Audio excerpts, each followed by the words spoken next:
अच्छा बच्चों, सबसे पहले आपको यहाँ पे रजिस्टर करना है। आपके पास ऑप्शन आएगा जब आप इस लिंक पे क्लिक करेंगे, उस लिंक पे जो आपको लिंक दिया गया है, उस लिंक पे आप जब क्लिक करेंगे तो आपके पास ऑप्शन आएगा कि साइन अप का ऑप्शन करना है। आपने पहले साइन अप करना है, ठीक है। तो आपने साइन अप करना है और जहाँ पे आके आप अपना डिटेल्स देंगे। जब रजिस्टर हेयर आएगा, तो रजिस्टर हेयर जब आएगा तो आपने अपना फुल नेम देना है जो सीएनआईसी के ऊपर होगा। ये बात जरूर याद रखिएगा, गलती नहीं करनी। सीएनआईसी के ऊपर जो नेम होगा वही देना है, जो फादर नेम सीएनआईसी पे होगा वही देना है।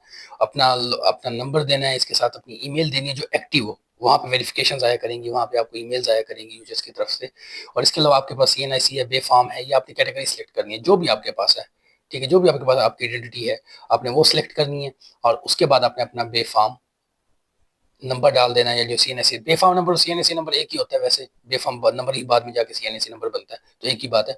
तो आप वो यहाँ डालेंगे, ठीक है। उसके बाद आपने अपना पासवर्ड क्या रखना है इसका, अपनी जो आप एक अकाउंट क्रिएट कर रहे हैं। लेट्स सपोज आप ऐसे कर रहे हैं जैसे आप फेसबुक के ऊपर एक अकाउंट क्रिएट कर रहे हैं, ऐसे आप यूएचएस के ऊपर एक अकाउंट क्रिएट कर रहे हैं, ठीक है। सिर्फ अभी आपको ये अकाउंट क्रिएशन चल रही है। तो आपने क्या करना है, फिर आपने उसके बाद जाके उसका पासवर्ड लिखना है। जब आप पासवर्ड लिखेंगे, ठीक है, फिर उसका कंफर्म करेंगे पासवर्ड। इस तरह आपका एक अकाउंट बन जाएगा। लेकिन ये अकाउंट अभी तक नहीं बना, ये बन तो गया आप, लेकिन अब इसकी वेरिफिकेशन होगी। वेरिफिकेशन कैसे होगी, वो आपके पास एक ईमेल आएगी और ईमेल आपकी एक्टिव होनी चाहिए, मैंने आपको पहले भी बताया, ठीक है। तो अच्छा, तो बेटा फिर आपने जब रजिस्टर कर लिया, साइन अप कर लिया, उसके बाद आपने जो वो आपकी पासवर्ड अभी आपने दिया होगा, जो आपकी ईमेल होगी, उससे आप जब भी लॉगिन करेंगे उससे आप लॉगिन करेंगे, ठीक है।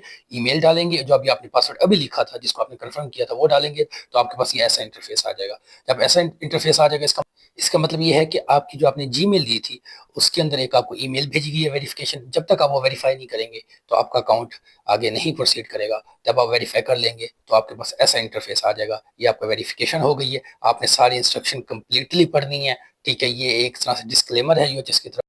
अच्छा, उसके बाद आप किस पे अप्लाई कर रहे हैं, ठीक है। तो ओपन मेरिट पे कर रहे हैं। जब आप ओपन मेरिट पे करेंगे तो ऑटोमेटिक नीचे रेसिप्रोकल आ जाएगा, ठीक है।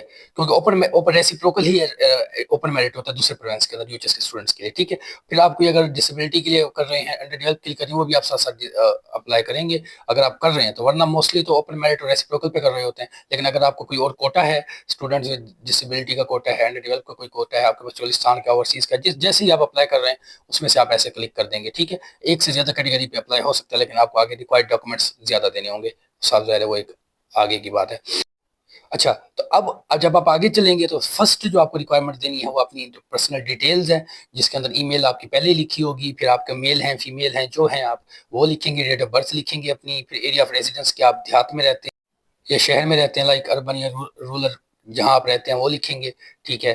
तो इसके अलावा आपने रेजिडेंस अपना जो एड्रेस होगा वो आपके जो सीएनआईसी के ऊपर होगा, जो बच्चे के सीएनआईसी के ऊपर होगा वो लिखना है। बच्चे के सीएनआईसी के ऊपर यानी कि आपका, ठीक है, स्टूडेंट का, वो लिखना है, ठीक है। जो सीएनआईसी के ऊपर का, चाहे आप वहां से मूव कर गए हैं, ठीक है। मोस्टली वही चलता है पाकिस्तान के अंदर, जो आपका सीएनआईसी एड्रेस होता है मोस्टली रेजिडेंशियल वही होता है। और अगर आप अपडेट करना चाहते होते हैं तो फिर वो आप लिख सकते हैं, लेकिन यह है कि यहाँ वो लिखने इस एड्रेस का कोई काम नहीं है वैसे, पूरे एडमिशन प्रोसीजर के इस एड्रेस का कोई काम नहीं है, ठीक है। अच्छा, क्योंकि यहाँ पे ना कोई डॉक्यूमेंट आना है आपका, ना कुछ भी नहीं आना आपका, ठीक है। अच्छा, इसके बाद आपका सिटी आएगा, फिर कंट्री, ठीक है, और आपका डिस्ट्रिक्ट का डोमिसाइल। डिस्ट्रिक्ट जिस जहाँ का आपका डोमिसाइल है वहाँ का आप लिखेंगे। जहाँ आपके फादर का डोमिसाइल है वो डिस्ट्रिक्ट नहीं लिखेंगे।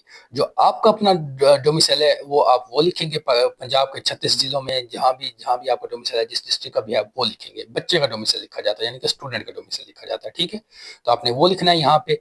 और इसके अलावा फिर आपने क्या करना है, सेव एंड सबमिट, ठीक है। और डेट ऑफ बर्थ सारा कुछ आपका जो सारा कुछ है ये आपने सीएनआईसी से देख के करना है, ठीक है। और इसके अलावा आपने अपना जो सिटी है, सिटी कौन सा लिखेंगे, जो आप डिस्ट्रिक्ट ऑफ डोमिसाइल लिख रहे हैं वो आप लिखेंगे, ठीक है। तो मैं जिस बच्चे का मैं कर रहा हूँ अप्लाई, उसका डिस्ट्रिक्ट डेरा गाजी खां है, तो उसका जो सिटी है वो भी डेरा गाजी खां बनेगा, ठीक है।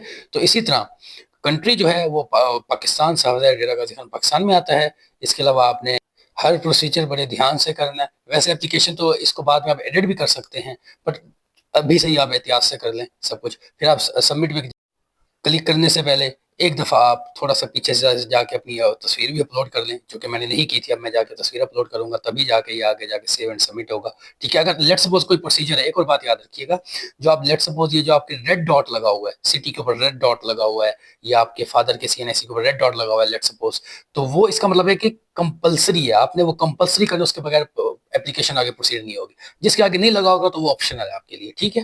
तो आगे आप जब चलेंगे तो आपके पास क्वालिफिकेशंस डिटेल आ जाएंगी। आपने अपना क्या करना है, एग्जामिनेशन जो आपने पास की है, कौन सी इंटरमीडिएट की है, ओ लेवल की है, ए लेवल की है, वो आपने करना है। इसके अलावा आपने बायो, केमिस्ट्री, फिजिक्स, मोस्टली यही होता है इंटरमीडिएट का। अच्छा, इसके बाद आपका इंस्टीट्यूशन टाइप कौन सा है, गवर्नमेंट था या प्राइवेट था। अच्छा, अब जहां आपका एडमिशन होगा, लेट्स सपोज हम कुछ एकेडमी में पढ़ रहे होते हैं लेकिन उसका एडमिशन गवर्नमेंट के अंदर होता है, तो आपने गवर्नमेंट लिखना है। जहां से आपका एडमिशन गया था आपने वो लिखना है, ठीक है। तो इसके अलावा बोर्ड यूनिवर्सिटी कौन सी थी, बोर्ड आपका कौन सा था, डीजी खां था, मुल्तान था, लाहौर था, जो भी था आपने वो बोर्ड लिखना है। इसके अलावा ईयर ऑफ पासिंग क्या, और ईयर ऑफ पासिंग वो होगा जो आप रिजल्ट कार्ड आप अपलोड कर रहे होगे। जैसे सपोज हम एफएससी की डिटेल डाल रहे हैं, तो आप रिजल्ट कार्ड अपलोड कर रहे हैं 2023 का, तो आपका ईयर ऑफ पासिंग भी 2023 आएगा, जो आपके लेटेस्ट रिजल्ट कार्ड के ऊपर होगा। अगर कोई बच्चा सेकंड एनुअल के साथ अप्लाई कर रहा है तो उसके लेटेस्ट रिजल्ट कार्ड के ऊपर 2024 होगा, तो वो 2024 लिखेगा। ईयर ऑफ पासिंग वही होता है जो आपके रिजल्ट कार्ड के ऊपर होता है, ठीक है। और इसके अलावा रोल नंबर, आपने अपना रोल नंबर डालना है। ये वेरीफाई करेंगे, वो उनके पास जो सिस्टम होता है उससे वेरीफाई करेंगे। इसके अलावा आपने नंबर कितनी लिए, टोटल नंबर कितनी लिए, सारा कुछ ये कंपलसरी है, क्योंकि इसके ऊपर आप देख सकते हैं कि रेड स्टार बना हुआ है, डॉट लगा हुआ है किस्म का। जिस चीज पे रेड स्टार बना होगा वो आपका कंपलसरी होगा, उसके बगैर आपकी एप्लीकेशन आगे प्रोसीड नहीं होगी, ठीक है। ये हम पहले एफएससी की डाल रहे हैं, वैसे डालनी तो मैट्रिक की चाहिए थी लेकिन हम पहले एफएससी की डाल रहे हैं, ठीक है। वैसे ये एक ही इंटरफेस में होगा, एफएससी और मैट्रिक की दोनों डिटेल्स एक ही पेज के अंदर होंगी, ठीक है।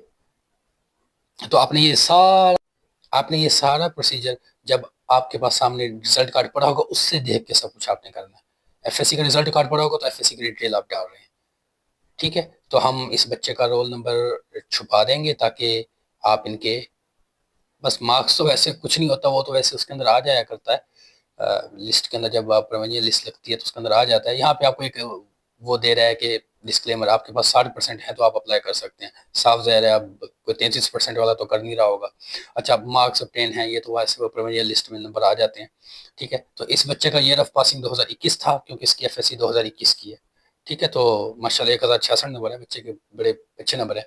अच्छा, इसके अलावा हमने सेव एंड सबमिट मैंने किया, लेकिन ये एप्लीकेशन एक्सेप्ट नहीं मैंने, ये अब आप देखेंगे क्यों नहीं हुई, क्योंकि मैंने पीछे मैट्रिक की डिटेल नहीं डाली थी, ठीक है बेटा। इसलिए मैं कह रहा हूँ कि अगर आप कोई डिटेल छोड़ देंगे जो कंपलसरी है तो एप्लीकेशन आगे नहीं जाएगी, ठीक है। इससे आपने मैट्रिक की सारी डिटेल डालनी है, एग्जामिनेशन आपने कहाँ से पास की है, आपका रोल नंबर क्या था, आपकी इंस्टीट्यूशन टाइप कौन सा था, गवर्नमेंट था, प्राइवेट था, आपके कौन से सब्जेक्ट थे, साइंस थी, आर्ट्स थी, कौन सा बोर्ड था, ईयर ऑफ पासिंग क्या था, रोल नंबर क्या था। अगेन सब कुछ वो एक साइकिल चलेगा जैसे आपने एफएससी का चलाया, और आपका ईयर ऑफ पासिंग वही होगा जो आपके रिजल्ट कार्ड के ऊपर होगा। आपने अगर मैट्रिक के अंदर अप्रूव किया है, जो भी किया है, वो जो जो लेटेस्ट रिजल्ट कार्ड होगा आपका किसी भी क्लास का वही एक्सेप्ट होता है, और वही ही उसका ईयर ऑफ पासिंग होता है जो आपका लेटेस्ट रिजल्ट कार्ड के ऊपर लिखा होता है, ठीक है। तो आपने इस तरह अपनी मैट्रिक और एफएससी की डिटेल पुट कर लेनी है, ठीक है। तो पहले आपने पर्सनल डिटेल पुट की, फिर आपने अपनी क्वालिफिकेशनल डिटेल पुट की, ठीक है। इसके अलावा अब आपकी कम्पिटिटिव डिटेल्स आएंगी। कम्पिटिटिव डिटेल्स का क्या मतलब होता है कि आपने जो कम्पिटिटिव एग्जाम दिया है, एमडी कैट, तो उसकी डिटेल्स आएंगी, फिर आपने वो अपलोड करनी है। वो कैसे करनी है वो भी हम ऐसे ऐसे जा रहे हैं, तो ये स्टेप बाय स्टेप प्रोसीजर चल रहा है, ठीक है। तो आपने ये सारा प्रोसीजर आप एहतियात और बड़ी तवज्जो से करना है, ठीक है।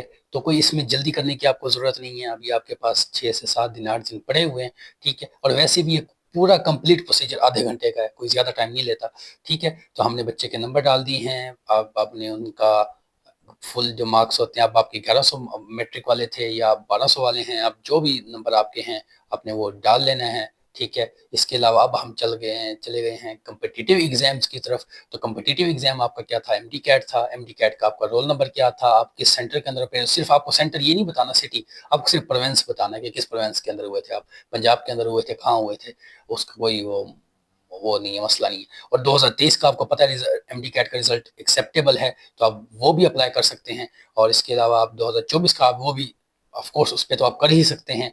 तो ये पॉलिसी जो ये है, तो ये हमने आपको पहले ही बता दी थी, आप कन्फ्यूजन का शिकार थे। और सेकंड एनुअल की भी हमने आपको पहले बता दिया था कि सेकंड एनुअल एक्सेप्ट होगा, क्योंकि यूएचएस की पॉलिसी है 2023 तक की। क्योंकि अब इस दफा कोई पॉलिसी आई नहीं है, तो जब तक एक पॉलिसी होती है उसके अगेंस्ट कोई पॉलिसी नहीं आती तो वो पॉलिसी बरकरार रहती है, दिस इज लॉ। तो ये हमने आपको पहले बता दिया था। इसके अलावा आपने अपना सीएनआईसी दोबारा यहाँ पे पुट करना है, एप्लीकेंट सीएनआईसी, ठीक है। तो आपने बड़ी तवज्जो से करना है और अपने सीएनआईसी को सामने रख के करना है, कोई इसमें गलती नहीं करनी, अपने आपने जो नंबर लिए हैं एमडी कैट के अंदर वो यहाँ पे आपने पुट कर दिए, ठीक है।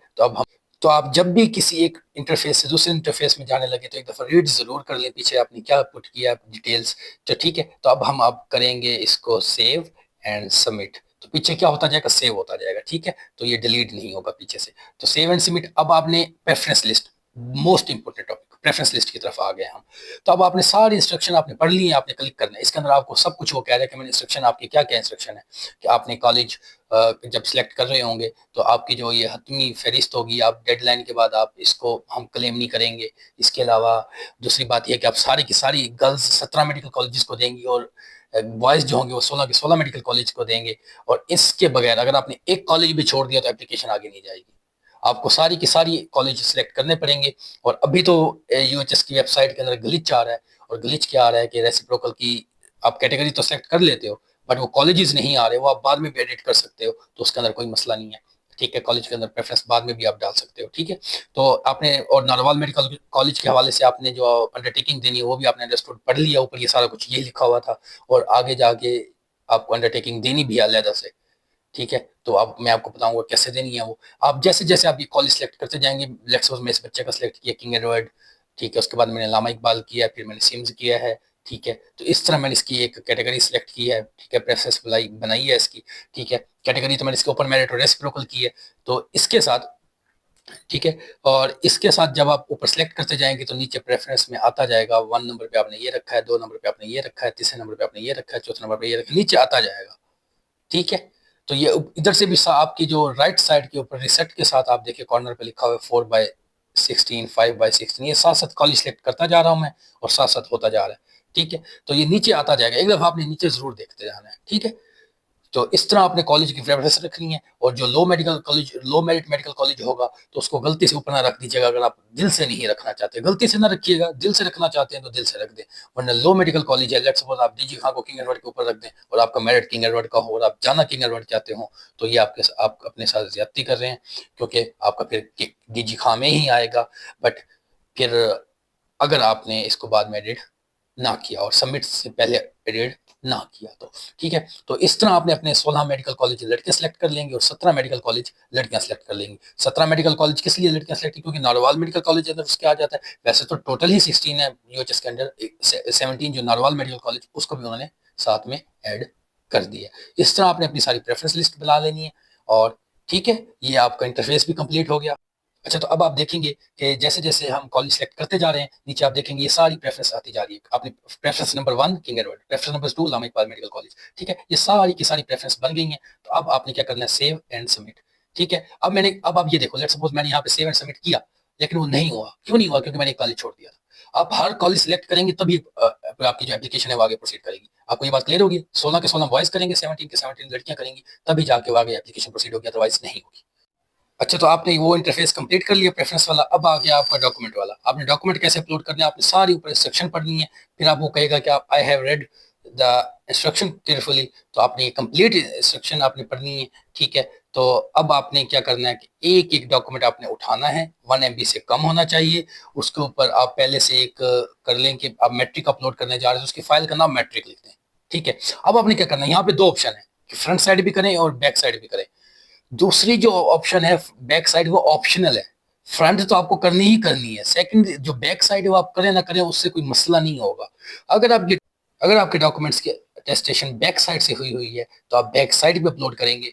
और अगर आपकी फ्रंट साइड से, सम टाइम वो डीजी खां जिस बच्चे का मैं कर रहा था उसके डीजी खां वालों ने उसकी फ्रंट साइड में अटेस्टेशन की थी, तो मैंने उसकी सिर्फ एक ही साइड अपलोड की है, क्योंकि उसको सिर्फ एक ही साइड आप अपलोड करेंगे तो चल जाएगा, क्योंकि आपकी टेस्टेशन हो जाएगी। इस तरह आपने 1 बाय 1 अपने सारे डॉक्यूमेंट अपलोड करने। एक और बात, अगर आप वाइट बैकग्राउंड के साथ तस्वीर अपलोड नहीं करेंगे तो ये जो तो ये जो यूएचएस का पोर्टल जो है वो इस पे इशू क्रिएट करेगा अगर आपकी 1 MB से ज्यादा होगी पिक और वाइट बैकग्राउंड नहीं होगा। तो ये देखिए मैंने किया था बच्चे का, तो वो फिर उसको दोबारा मुझे करना पड़ा, ठीक है। तो इशू क्रिएट कर रहा था। तो अब हम नेक्स्ट प्रोसीजर की तरफ चलेंगे। वो नेक्स्ट प्रोसीजर क्या है, और ये बहुत इंपॉर्टेंट प्रोसीजर ये है कि पहले आपको अंडरटेकिंग देनी होगी। अंडरटेकिंग देने से पहले आपको अपने फादर की जो सीएनआईसी है उसको फ्रंट साइड अपलोड करनी होगी। फिर आपको अंडरटेकिंग देनी है, पहले बच्चे को देनी है, स्टूडेंट को, कि मैं कहता हूं कि मैं यूएचएस की जो पॉलिसीज है उसको एक्सेप्ट करता हूं, जो यूएचएस की पॉलिसीज हैं, इसके अलावा प्रेफरेंस के हवाले से जो पॉलिसीज हैं वो सारी वहां पे लिखी होंगी, आप रीड कर सकते हैं।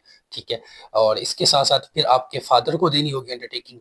अंडरटेकिंग क्या होगी, वो भी सारा कुछ ऐसे ही है कि हम इस चीज़ को मान जाते हैं, जो आपकी पॉलिसीज हैं, जो है अटर बटर टटर, ये सारा कुछ है। ठीक है।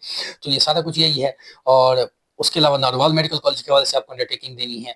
ठीक है। जब आप सारी अंडरटेकिंग ये दे देंगे तो अब आपने उसकी जो क्लोजिंग पाथ के ऊपर आके आपने अपने जो फादर है उनके सीएनआईसी के जो बैक साइड है वो भी आपने अपलोड करनी है। पूरे इंटरफेस के अंदर आपको फ्रंट भी करनी है और बैक भी करनी है, अंडरटेकिंग भी देनी है, ये सारा कुछ एक इंटरफेस के अंदर हो रहा है। फिर आप सबमिट करेंगे तो आपकी एप्लीकेशन सबमिट सक्सेसफुली आ जाएगा। ठीक है। तो अब आप अपनी एप्लीकेशन देख भी सकते हैं, इसको डाउनलोड भी कर सकते हैं। और जैसे डाउनलोड पीडीएफ आ रहा है, वो राइट कॉर्नर पे देखें, वो डाउनलोड पीडीएफ आ रहा है, ये मैं डाउनलोड कर रहा हूँ बच्चे के लिए, ये मैं बच्चे को भेजी है, देखें कि आपकी क्या क्या कोई खुदा ना खास्ता कोई मसला तो नहीं है इसके अंदर।